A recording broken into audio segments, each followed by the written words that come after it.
Good evening, fellow Rotarians and guests, to this first session of the 2021 District 50/50 Conference, Windows of Opportunity.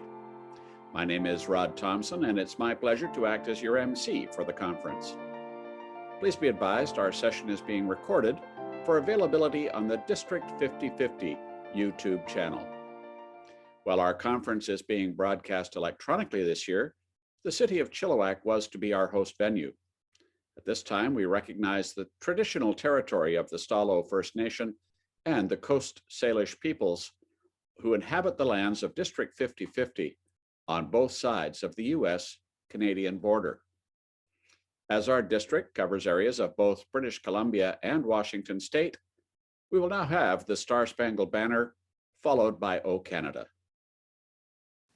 Oh, say, can you see by the dawn's early light what so proudly we hailed at the twilight's last gleaming, whose broad stripes and bright stars through the perilous fight o'er the rampart we watched were so gallantly streaming, and the rocket's red glare, the bombs bursting in air, gave proof through the night that our flag was still there. Oh, say does that star-spangled banner yet wave o'er the land of the free and the home of the brave.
Thank you to Terrence Bedford, president of the Stanwood Camino Island Rotary Club, for his rendition of the U.S. anthem, and to Paula DeWitt of the Rotary Club of Chilliwack for her compilation of O Canada.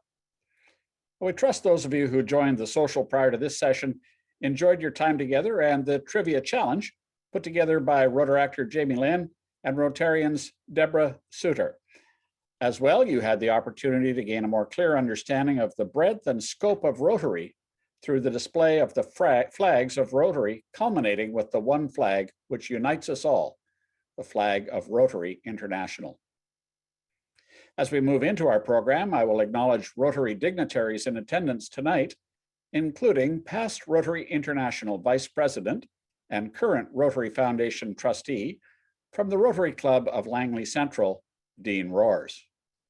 Dean is also serving as the Rotary International President Holger Knacks representative to our conference.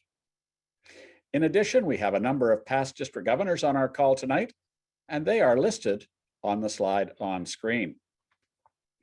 And I think that proves once again that friends may come and go, but past district governors accumulate.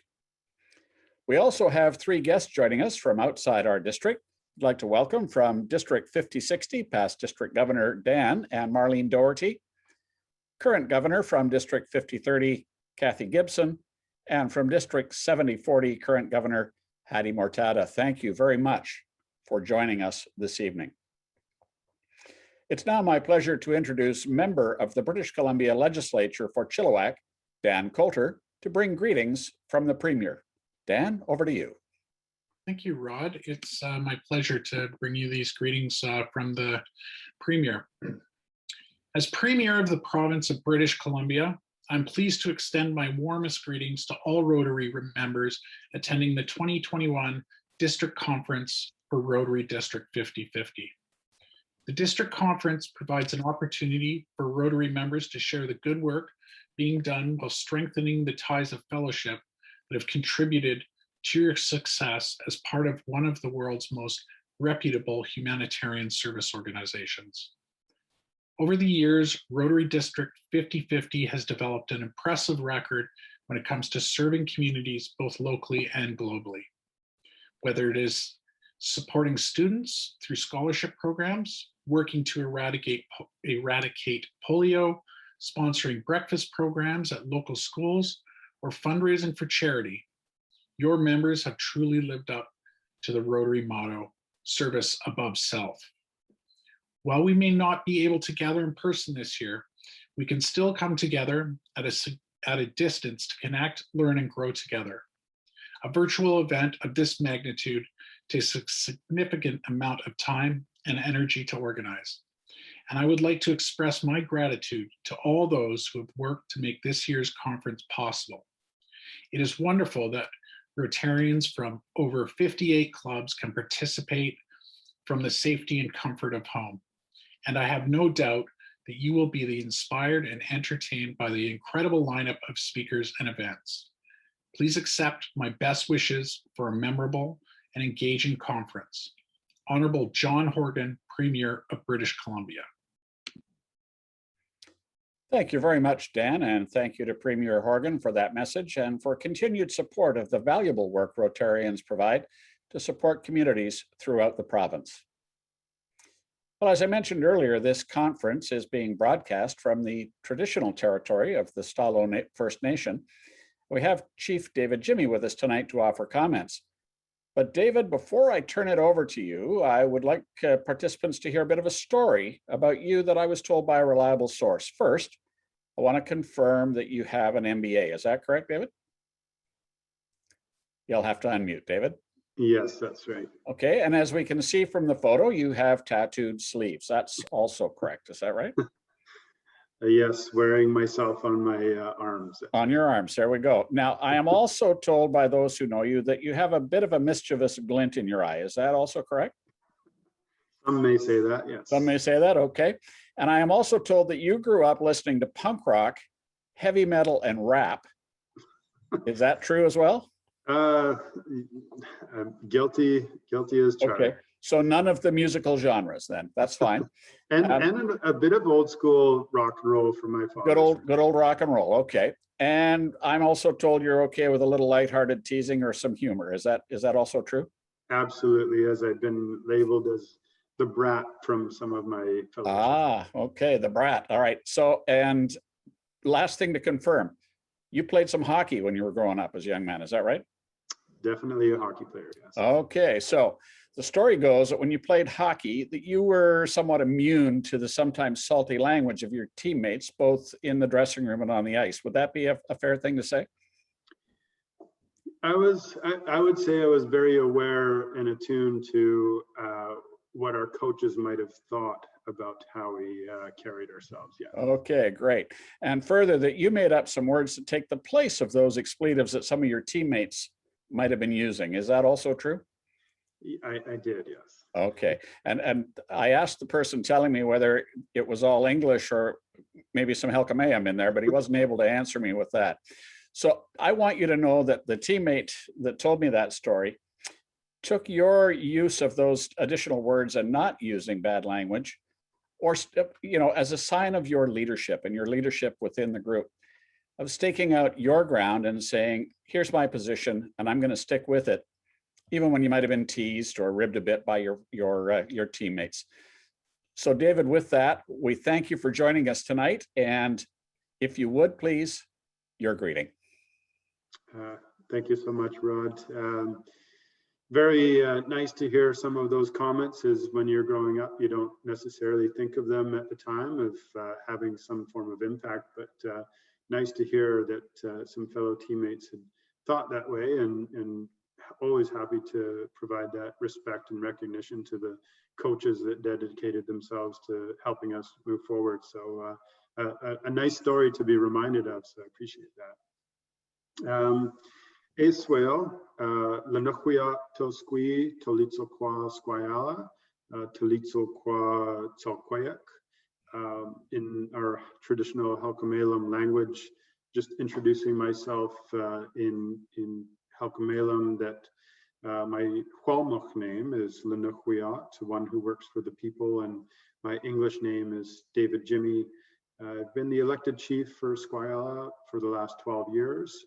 Also sit as president of the Tsolquayak tribe, representing 7 communities, and president of the Stala Nation Chiefs Council, representing another 9 communities.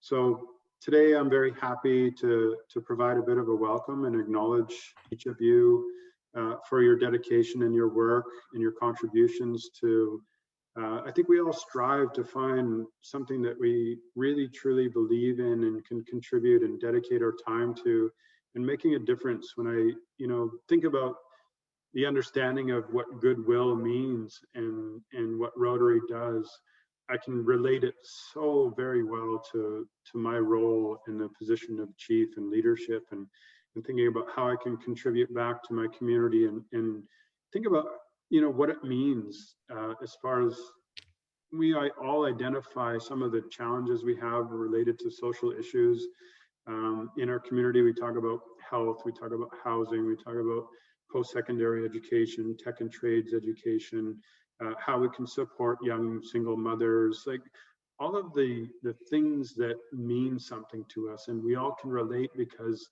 we've been affected in one way or another with a family member, a friend that's been through some challenges, and we can all try to strive towards doing something better. And when I think about Rotary, I think about how closely it's actually linked to some of our First Nations communities, and what we're trying to do with own source revenue to achieve those same goals and providing that support. So although you may not think of it, there's a very close linkage and connection to how we all work and think about providing something better for our communities and where we live and provide that support. So there's a wonderful connection here that I think is so very true and strong.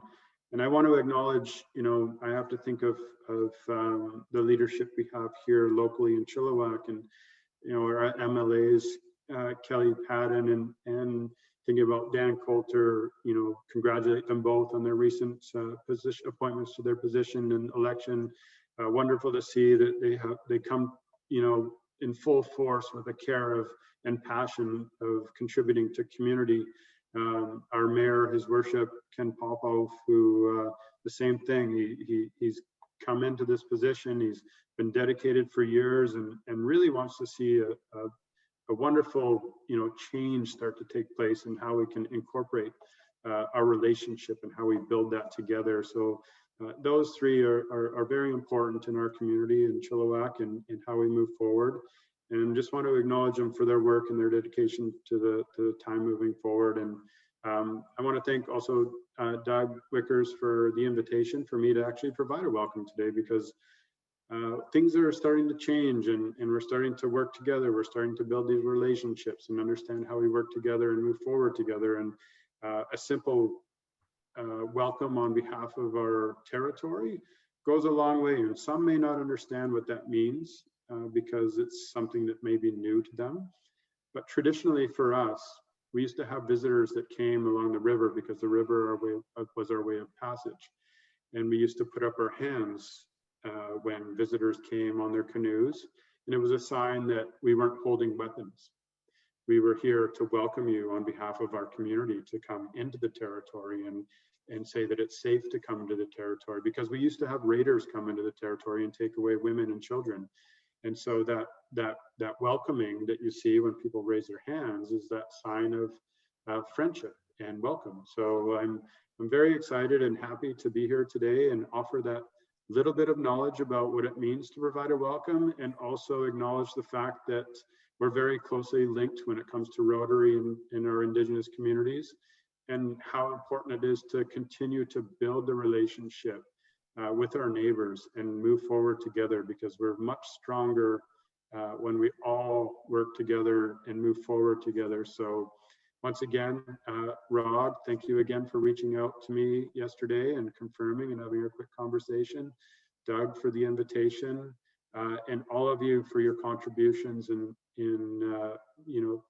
essentially making the world a better place. We all have our small space in the world, and we all do our best, and you're all committed in doing something that makes a difference. So I really want to thank you for that and appreciate the opportunity. So Haichka CM, thank you very much, and appreciate the opportunity to provide a bit of a welcome and understanding. Thank you. Well, David, thank you very much for your remarks and your leadership. And I am reliably told in the chat that for that leadership, the Chilliwack Fraser Rotary Club honored you with a Paul Harris Fellow recognition. And so we recognize you for your contributions to your communities and our Rotary Paul Harris Fellowship that was awarded to you. And thanks again for being such a good sport. We really appreciate that. Thank you. Well, our next guest is a member of the Chilliwack Mount Chim Rotary Club, but for today, we'll ask him to appear in his alter ego, that of Mayor of the City of Chilliwack. Mayor Ken Popov, over to you for your remarks. Thank you, Rod. I would like to add to David Jimmy's list of accolades that he's a pretty good golfer too. We had some time on the course here a couple of days ago, and it was a lot of fun. And yeah, he is a great contributor to this community that we have here, and it's great to keep on building relationships with our First Nations neighbors. So, having said that, on behalf of City Council and myself, I do welcome everybody here. I want to thank Doug for reaching out again to ask me to say a few words. It's unfortunate that we can't meet in person with these folks coming out to our community and being able to experience the trails and the lakes and the rivers and what we have to offer here. But through these COVID times, we have to do what we got to do, and Zoom has been the answer. I'm not a big fan, but it's a way to communicate. But proud to be a Rotarian. I am a part of the Thursday Club, like you said, Rod. I'm proud to do what I do in this community. I always say we are a team, and Rotary certainly plays into that role. With I believe we have one. I don't believe, I know we have 4 Rotary clubs in Chilliwack, and I believe that's per capita one of the biggest Rotary communities that is in BC. And correct me if I'm wrong, but it just shows the commitment and the love for community, the love for helping out and working together. So it's truly been an honor. I've been in my role for just over 2 years. I've got 7 years of council work. I was with the Business Improvement Association for about 12 years. So I've been involved with this community for a long time because I love this community. I love where I live. I love the people that I work with, my staff, my fellow councilors, and of course, Rotary. And the motto, service above self, certainly resonates with me. If there's things that go on that we need some, some help, we put it out there and the hands go up and the slots are filled. So it's all about working together. And as a mayor, I am very, very grateful for that. So again, I want to welcome everybody to this call. And I'm going to reiterate again, it's too bad you can't come out and see this beautiful part of our community. And thank you for all your support that Rotary does. And again, thank you for having me here, and have a great conference, guys. Thank you. Thanks very much for those remarks, Ken. We really do appreciate you joining us this evening, both as a Rotarian and as Mayor of the City of Chilliwack. Thank you again. Well, as many have mentioned, this year has been one like no other in the history of District 5050. While there have been significant challenges conducting the business of Rotary, we have been led by a true Rotarian who embodies the Rotary motto, service above self. Please welcome the District 5050 Governor for the year 2020-2021 from the Rotary Club of Chilliwack, District Governor Carol Tichelman. Thank you, Rod, and good evening, fellow Rotarians and friends, and welcome to our Windows of Opportunity District Conference. Thank you, MLA Dan, Chief David, and Mayor Ken. It really has been an honor to serve as District Governor this Rotary year. All of the Rotarians in this district have proven that Rotary can thrive and serve their communities, even during a pandemic. This Windows of Opportunity Conference has been a long time in the making and has morphed a number of times over the past 3 years. To be honest, I'm not sure what is more challenging to plan, an in-person conference or a virtual event, but we ended up planning for both, so we can give you some tips on that. I'm so grateful for the amazing district conference team that was initially chaired by Dennis Rook starting in 2008, who had to step down in mid-2018, when Dennis started. And he stepped down in mid-2019 due to he and Linda moving to Vancouver Island. Doug Wickers said yes when he knew he should and took over from Dennis.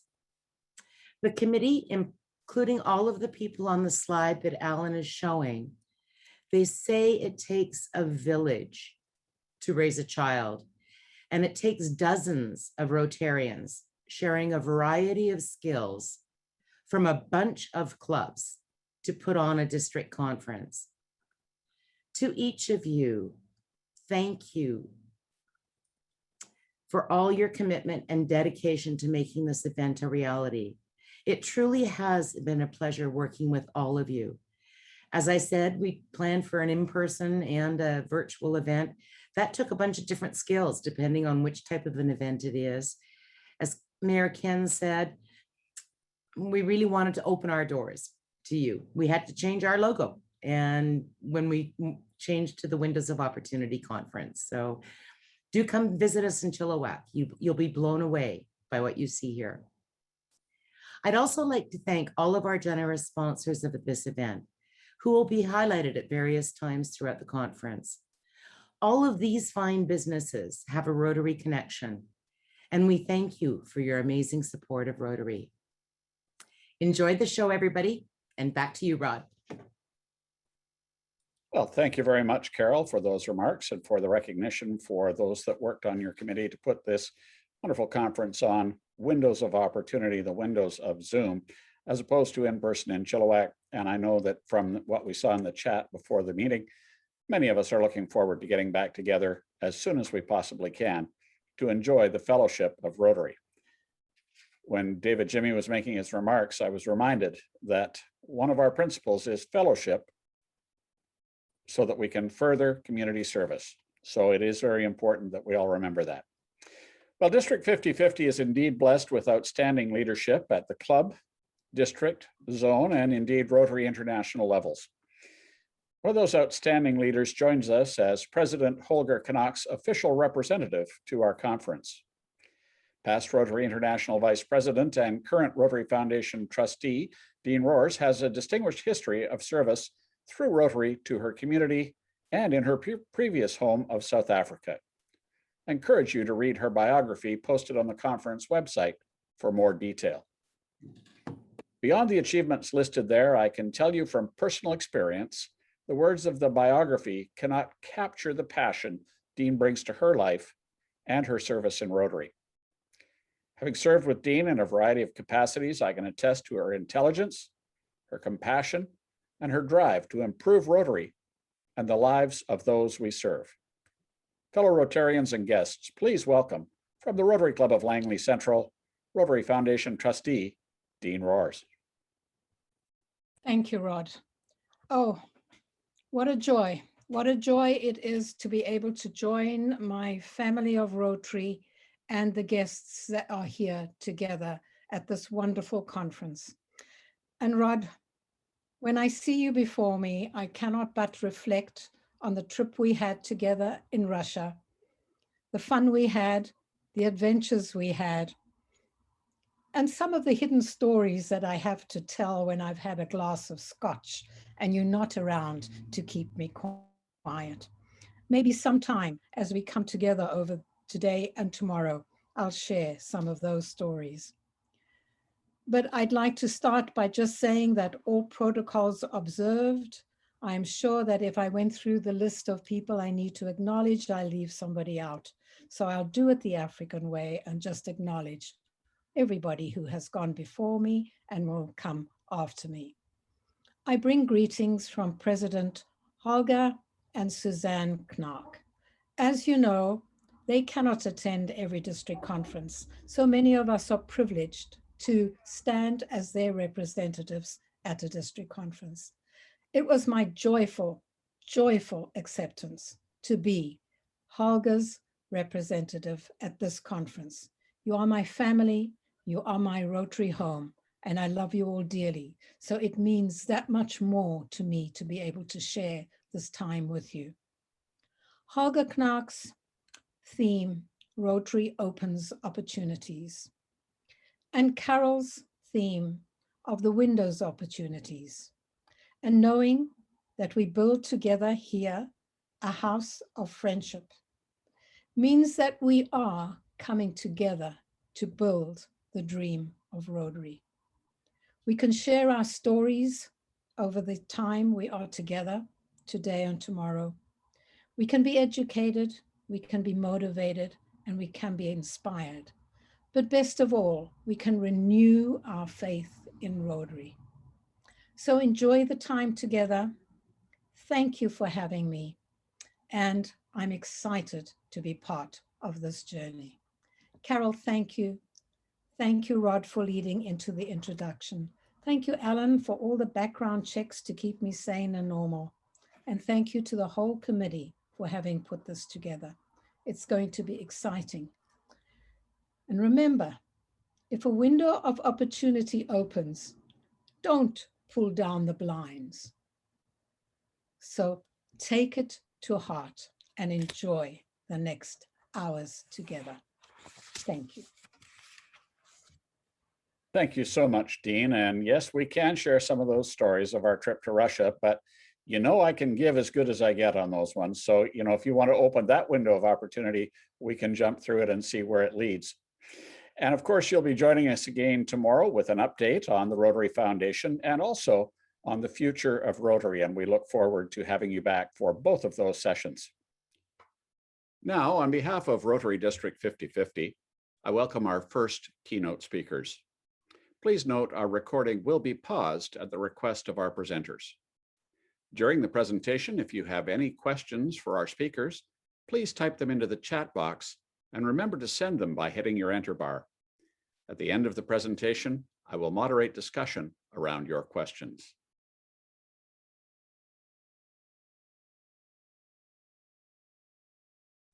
Our next speaker is Linda McGowan. When I asked Linda about her introduction, she was quite sure about what she wanted highlighted. It wasn't her ascent of Mount Everest or the trip in a porter's pack to Annapurna Base Camp in Nepal, nor was it her adventure sailing while living a life with multiple sclerosis.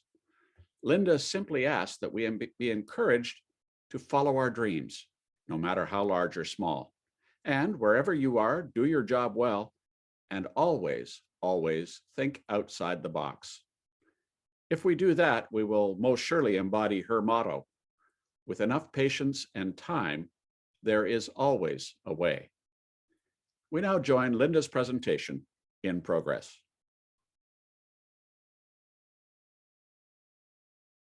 Accessibility to navigate the pathways that we'll face through our lives. Accessibility most often includes choice, attitude, energy, and participation. It is in your heart and in your mind. It is the way you approach people and how you live your life. What's next? There are two major components for disability. One of them being exercise. And exercise needs to be part of everybody's life. It is part, you can incorporate exercise into all of your activities of daily living. We can all wiggle and squiggle, stretch and bend, reach and flex. Exercise needs to be like brushing your teeth. Would you go 3 weeks and not brush your teeth? I don't think so. Therefore, you would never go 3 weeks without exercising. And that's going to help you along the way. The second, that wasn't my, keep going. The second component of disability is visualization, a very, very excellent tool to accommodate.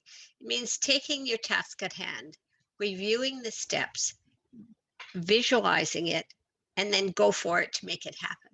The best example I can give you of that is transferring from my wheelchair to the toilet without having a close conversation with the tile floor. Go, go, go. Accessibility begins at home. When I was first disabled, I live in a regular apartment, and people say, why don't you live in an adapted apartment? Well, I have not had a close conversation with the Lottery Commission yet. So I live in a regular apartment and adapted. My stove is regular and high, and I couldn't quite reach the burners. So I made a telephone call to the local fire department, and they said, come along and visit us. So they took an old fireman jacket and cut a piece out of the back, covered it with denim like an old pair of blue jeans. I can now put that pad on my lap and pull a burning hot cast iron frying pan off the stove on my knees without burning it. I do have a grabber. You've all seen those. We use them to reach things that are out of the way. Mine has magnets on the bottom so I can pick up paper clips as I go. I also have a long wooden spoon that I leave on the dining room table. So I'm looking for pages at the back of the table and I can't quite reach them. I use my spoon to grab them. One of the habits for people in wheelchairs is to put a piece of Dyson, a medical product that's a jiggly product that they use on tables for people who've had a stroke of only one hand so the table doesn't slide. People in wheelchairs sit on them so when you go down hills you don't slip off. Those pieces of Dyson range about $40 to $45 and are so easy to lose wherever you go. So I went to the dollar store and bought some rolls of Rubbermaid mesh, which I'm sure many of you have seen before, that you can cut again and put under plates so they don't slip. I cut it in pieces, and in fact you can put them in the washing machine. When they lose their stick, go back to the dollar store and get some more. When I'm out in the community and I'm in a building with elevators, I've learned to push the elevator up and down. Very classic of when I go to the symphony and my tickets are on the second floor, that if I push down, every time the elevator comes down from the third floor, it's full of people. There is no place for me to sit, to fit in there. So now I push the button up and down, and when it comes up, I slip in there in an empty spot and always have a spot to get down to the bottom. I did some assessments for the Sheraton Hotel in Montreal one time. They had just done reassessment to their accessibility rooms. And when I stayed there in the morning, the gentleman said, I think we've done it all. Is there anything we're missing? And I said, one thing. And he said, well, we don't have any money. We can't do anything else. I said, just give me $5 and let me go to the hardware store. What it was is that when you go in the door, both walls are on either side. If any of you are real estate agents, when you're looking for somewhere to live, everybody says it has wide doorways. Well, my wheelchair will go in any regular door. It doesn't need a wide doorway. But to get out the door, if I have walls on either side, I can't reach for the doorknob and open the door without it hitting my chair. So off I went to the hardware store and bought a piece of rope and had it braided and came back, tied it to the doorknob. When you turn the knob and pull it forward, you can squeak around in your wheelchair to get out there. Keep going. The other part of accessibility, I always say, is to be ready to go. And that's part of everything you do in the world, and when you're going to Rotary in your meetings, you always need to be ready to move on and tackle the next challenge. The picture up on the left here are stroller handles, and actually that's what they are. They're like baby stroller handles that you can get adapted to your wheelchair. Now, they don't do me any good at all, but they certainly go up and down and flex. So the person who's pushing me doesn't have to bend or go up and down. They can push it at a comfortable spot. If you happen to get to Mexico in the back towns, and I would never go to Mexico to a touristy place, that's too touristy for me. Somebody can lean on the edge of that handle and flip the front of my wheelchair 14 or 16 inches up onto a curb.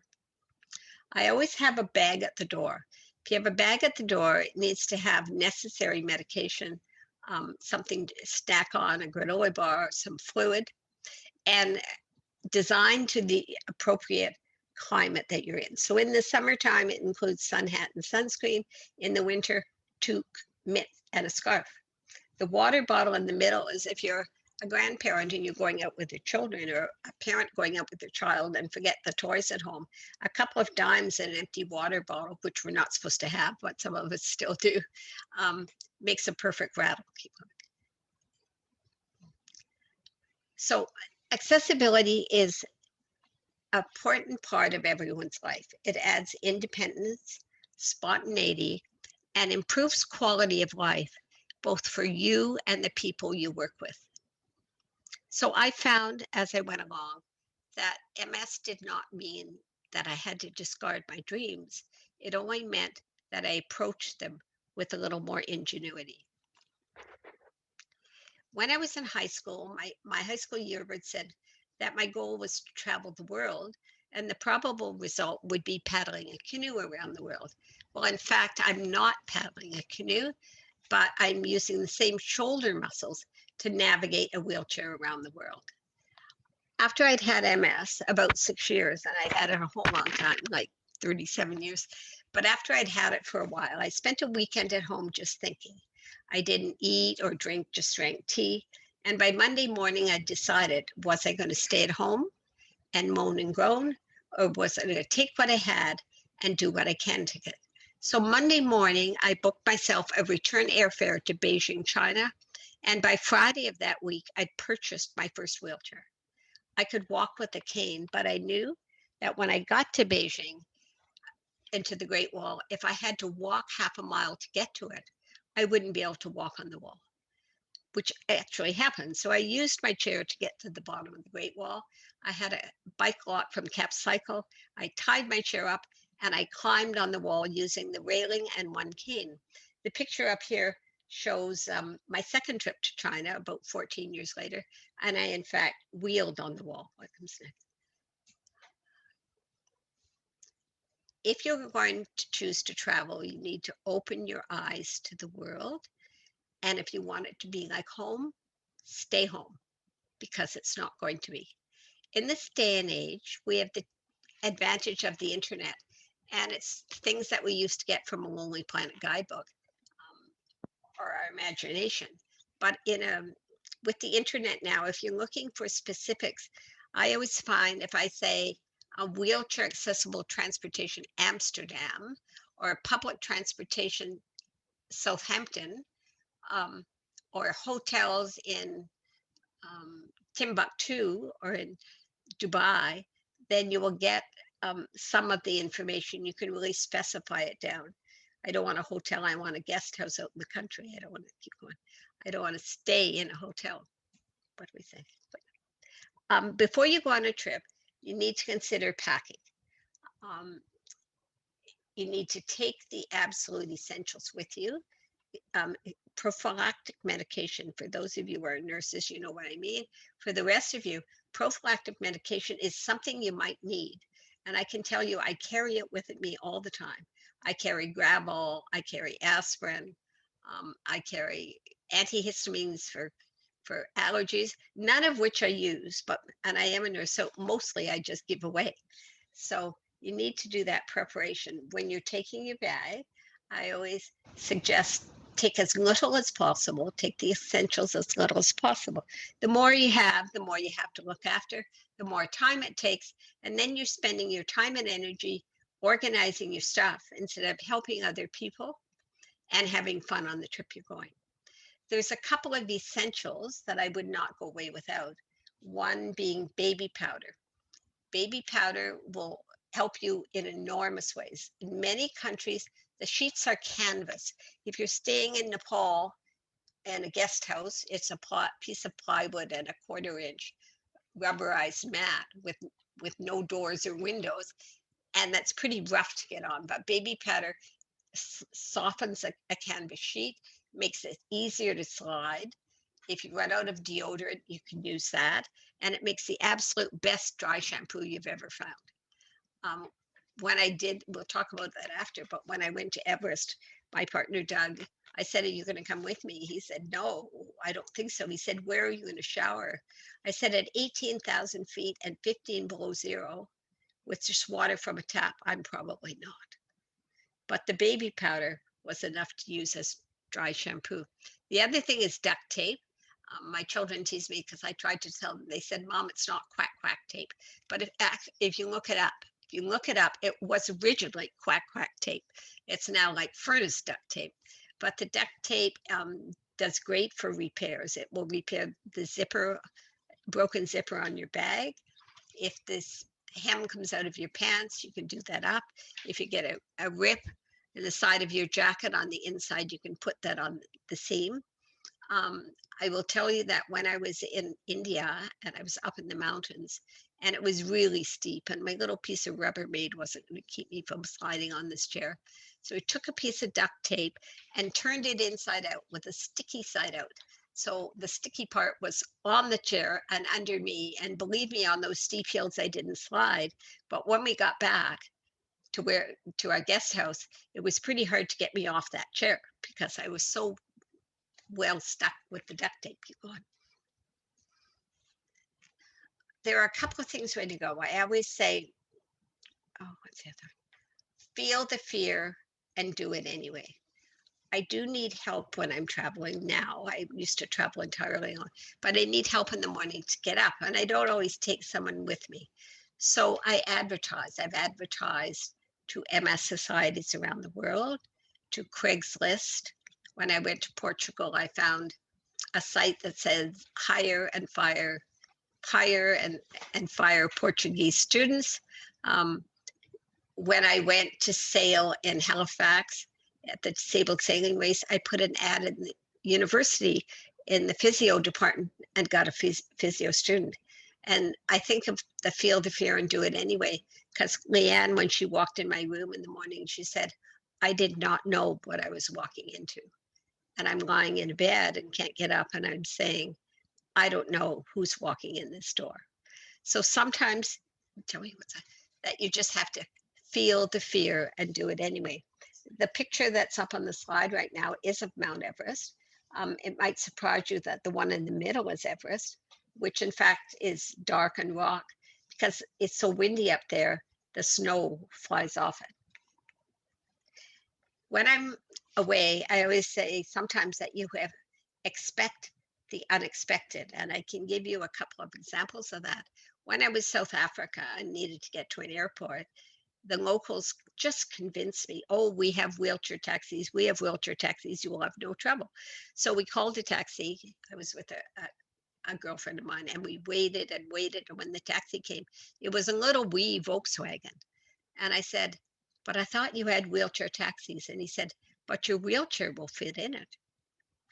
When you get off the ferries in Greece, if you're traveling on local ferry, you get off on the islands, there is a stream of local hotel owners and guest house owners with binders to show you what kind of houses they have, where they are close to the water, pictures of meals. All sounds very great. I don't speak Greek, they don't speak English. So we kind of trying to communicate 2 stairs, just 2 stairs. And finally this fellow convinced, yes, just two. We got to his hotel. He had 2 flights of stairs.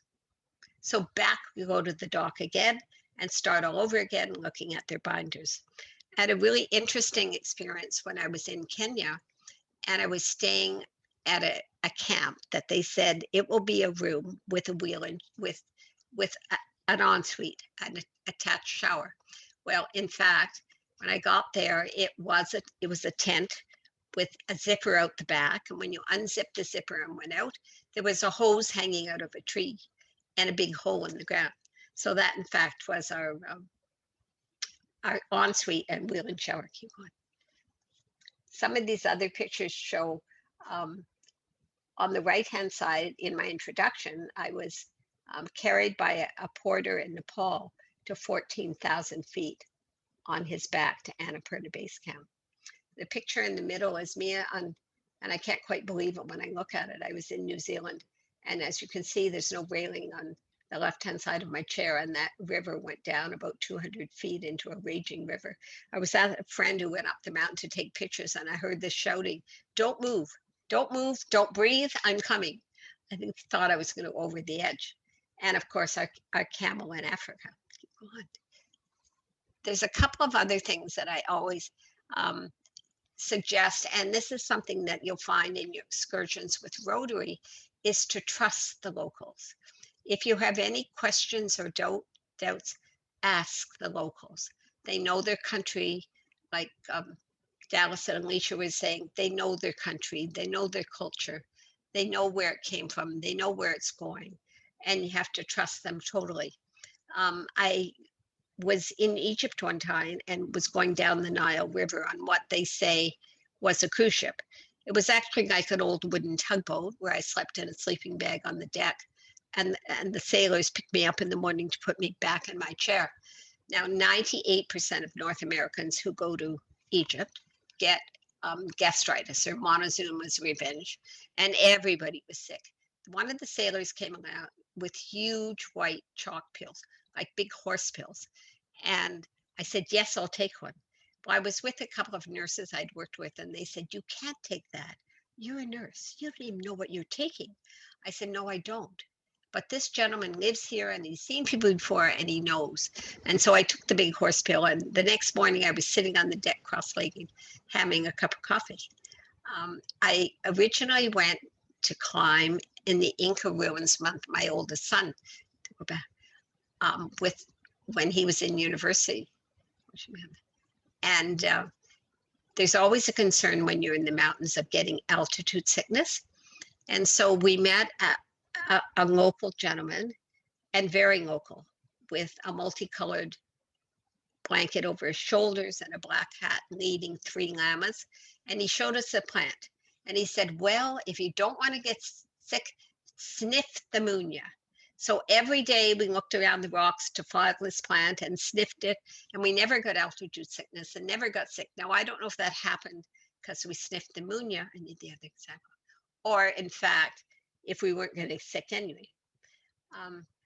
The other part of trusting the locals, when I was in Kenya and in that tent with the ensuite bathroom at the back, the people who worked there were the Aboriginal Masai Mara.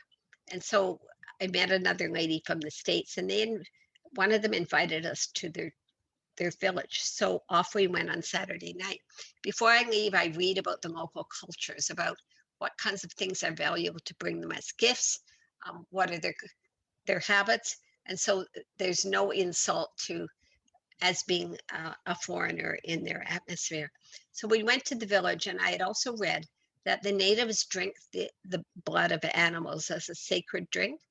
And the chief offered us something to drink and pulled out his leather wineskin and was pouring this very thick red drink. And I thought, I'm here as a guest, I will drink it. So he poured all these glasses, reached for one, and with the other hand, he reached for a box under his bed and pulled out 2 bottles of 7-Up.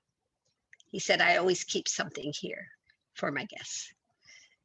So you need to trust the locals and expect the unexpected, because that was more expected than I think. We need to be pleasantly assertive. I've had that happen to me a number of times. When I was in Australia, I wanted to go air ballooning, and it was Maori and Aboriginals who were taking people air ballooning, and they said, "But you can't go." And I said, "Why not?" They said, "You're in a wheelchair."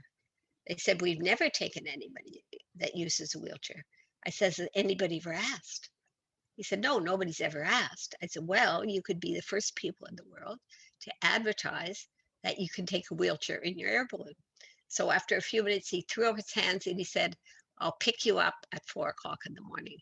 And one of the best photographs I have is a picture of my wheelchair all by itself in the field with kangaroos hopping around it and me up in the air balloon. The other time I was pleasantly assertive is I was going to Antarctica and the Falkland Islands, and I wanted to see the emperor, the king penguins, those great big fellows that are as high as me in my wheelchair. And I wrote to 4 companies on the internet that looked like they might. And the first fellow said, "Oh, we can't take you. You're in a wheelchair, and wheelchairs don't fold up." And I thought, well, I don't quite agree with that, but who am I to argue? The second one said, "We can't take you because the Jeep will get stuck in the mud and it will have to be pushed, and you can't get out and push." And I thought, valid, rightly so. I can't get out and push the Jeep. The third lady wrote back and said, "Are you bringing your nurses with you?" I thought, no, I'm bringing a friend, but I don't need a nurse. And about 2 weeks later, I got an email from a gentleman and said, "Sorry, I'm so late responding." He lived in the Falklands. He was up in England. He said, "Yes, you can go in a wheelchair. I've taken my mother-in-law. I'll pick you up at 5:30 in the morning, and it will be a rough ride." Well, he said 2.5 hours. The first hour was road. There was an hour and a half on 4-wheel drive over rocks and rivers and stones. And where we went in Antarctica is the research center, and they only allow 4 people a day in. And there's local scientists. So the scientists gave me permission to go in where the penguins were. It's just their natural habitat. And if any of you have seen Morgan Freeman talk about the March of the Penguins, I was right in the middle of the March of the Penguins. One came so close, I could reach out and grab him, put his nose on my hip. And after a few hours, they said, "Now, have you been here long enough?" I thought, no, I'm staying here all day. There were some fat penguins who'd been sitting there eating for 2 weeks. There were some skinny penguins, the other parent who had come out of the water and had been in the water. I guess the skinny ones are on the ground, the fat ones coming out of the water, but they were able to transfer their eggs and their babies between their feet when they got back on the land. Part of when I go away is transfers, and you have to be prepared to do transfers differently. Most of you do transfers on your feet.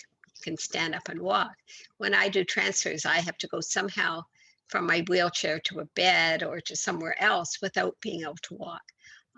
I cannot stand up and I cannot walk. So when I was with my friend, she and I were in Nepal and we went to Tichelman National Park. We wanted to go in the jungle on an elephant because the locals were saying you may see some rhinos. And in Africa, I'd never seen a rhino. So we arranged with an elephant owner to take us in. Well, as you can imagine, at the height I am, about 3 feet, there's no way I'm climbing to get on an elephant's back. So what they did, they had a building that had a slope inside. I could wheel up in my chair onto the semi-second floor and brought the elephant close to the window. And then there was a fellow on top of the elephant and there was a box to sit in. He helped me from the window onto the elephant and off we went into the woods.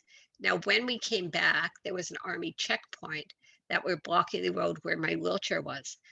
So, and they wouldn't let us go in and get it. So finally they agreed that one of the other elephants and the elephant worker could go in and get my chair. When we came back, again, the question is, how am I going to get off this elephant who's way too high up? And they had huge haystacks. So we agreed that we would put the elephant, get him to go very close to the haystack. And I just rolled off the elephant and down the haystack, and my chair was at the bottom. I could easily have gotten the part to be the scarecrow in The Wizard of Oz following that experience. Go on. If any of you have heard anything today that will encourage anyone else, please feel free to share my information. But I do want to say that you are all professional and skilled and absolutely of enormous value to the people that you work with. So I always say, know your communities well, do your job wherever you go, think outside the box, and encourage everyone you know to follow their dreams. Now, how how tiny those dreams may be.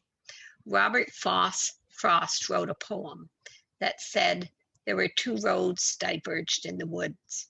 I took the one less traveled by, and it has made all the difference. It may sound like I have I have $1 million to do all of these trips, but I stay in hostels and backpacker lodges. I can't remember the last time I stayed in a hotel, like a Canadian hotel. I always say, if you want it to be a home, stay home. One of the advantages of not having Canadian culture that holds all these rules, there are wheel-in showers almost everywhere I go, because oftentimes the nozzle of the shower comes out of the wall. I put up here my website, which may give you a little more information. I published a book of traveling the world with MS and have had it converted to ebook, and it can be available on my website. I am always willing and available to help anybody or consult with anybody or chat with anybody who has disability and wants to move on in life. I'll try and tell you a very quick story that the MS Society called me about 3 years ago and said, we have a lady who has a scooter and she doesn't want to go anywhere. So I phoned her and we chatted, and she lived in Coquitlam and I live in New Westminster. So I said, what is your dream? She said, but I can't go to China like you do.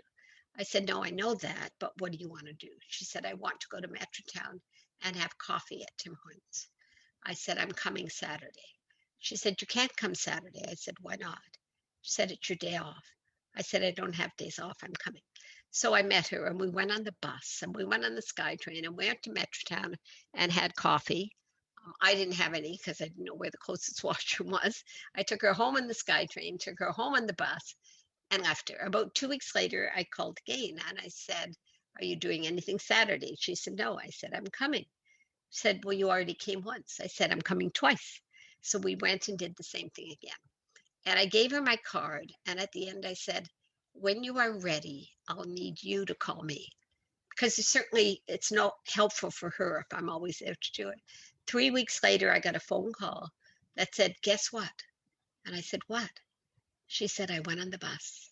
I went on the SkyTrain. I went to shop at the dollar store. I had my coffee and I came home.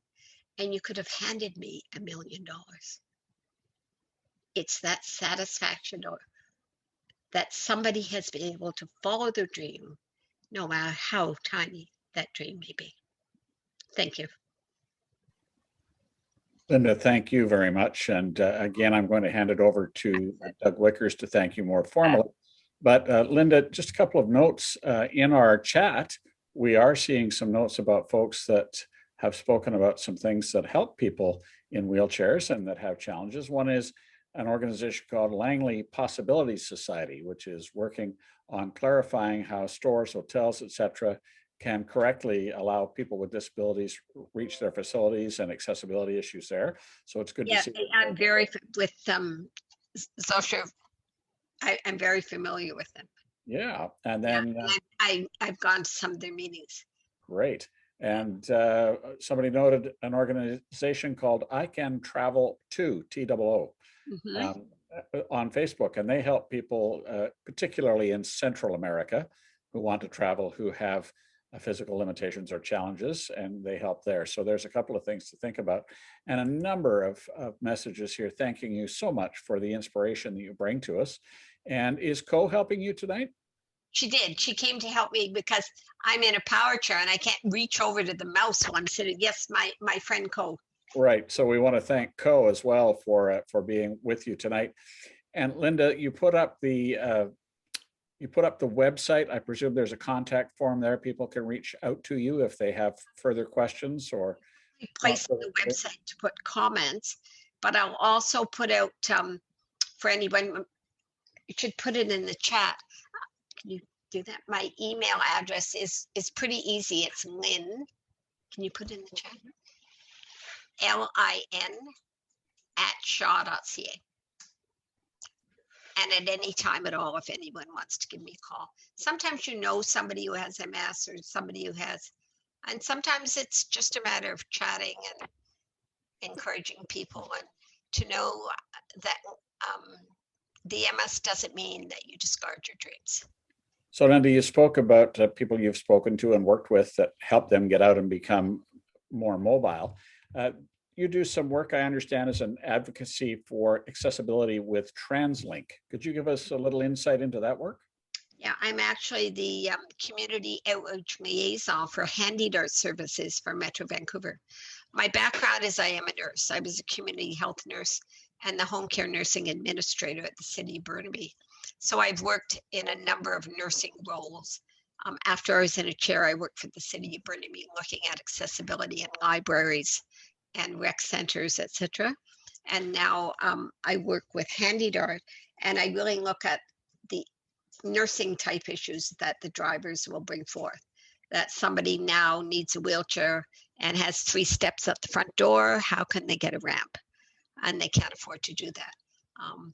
So I do a number that people need to be on time for their rides, and maybe they're not because they have a home support worker through the Fraser Health Authority who's arriving half an hour late all the time. So I work with Handy Dart and clients that are running difficulty, not traveling, but more life issues to help them make their life more manageable. Thank you very much. And Co, perhaps you could share screen again and just show us the slide with the book title on it. There's a couple of questions here asking about the book. I don't know if you're able to do that for us. I'll be honest, I didn't title it. I wanted to call it There Is a Way, but if there's a publisher willing to publish it, it's not the time to argue about the book title. It is available in some libraries. It's certainly in the Vancouver Public Library, the Coquitlam Public Library. Okay, and it's available on your website, lindamcgowan.ca. Yeah, and it's available at Amazon. Okay. And the ebook is going to be available at libraries. And I've had it recorded because the CNIB, the Canadian National Institute of the Blind, some people have had it read and would like to read that. So I've had somebody over the winter read it during COVID. And I'm in the process of having it published as an audiobook. Outstanding. That's wonderful to hear. See, all of this time at home, I should have been writing my second one. Absolutely. Well, I think that I can speak for most of us that are watching tonight, perhaps all of us. We haven't done as much traveling without a wheelchair as you have in yours, and it's an amazing feat to see you doing all these things and taking such a wonderful attitude into everything you do. And now if I could ask Doug to unmute and give you a proper District 50-50 thank you. Doug? Linda, it's my privilege as the conference chair to offer our thanks for your participation in our conference. Now, you mentioned with enough patience and time, there's always a way. You also expressed the importance of accessibility and just that with your conversation with Rod regarding Handy Dart and TransLink. But it's practical advice that you gave us as well. Trust the locals, be pleasantly assertive, follow your dreams. Now, I happen to be a retired physio OT, so I've understood much of what you had to say about that, but I was also fortunate or unfortunate enough, depending on your point of view, to have left my left hand in a meat grinder when I was 5 years old. And my parents had the wisdom that day to decide between themselves that they should not handicap me. So I was told, never told by them, oh, you can't do that, you shouldn't try that. And as a therapist, when I was dealing with people recently injured with spinal cord injury and facing life in a chair, I would say to them, you need to come to terms with accepting your current reality, because the biggest handicap you will have is the limitations that others put on you. You've lived that. You've ignored advice, I'm sure, that said, oh, Linda, you can't do that. And you have. And you've offered us inspiration and laughs. And we really thank you for your participation in conference. Thank you. Thank you for inviting me to join you. Thank you very much, Linda. And in the chat, there is a note here that says, I highly recommend the book, and that's from Rotarian Kevin Wood, who himself lives with MS. So there's somebody who understands where you're coming from and all of what you have in your book. So high recommendation indeed. Linda, thank you again. And we trust that as COVID comes under control, you will be back on the road and finding new adventures and new ways to express yourself. We thank you for sharing your story with Rotary and with the Rotarians on this call tonight.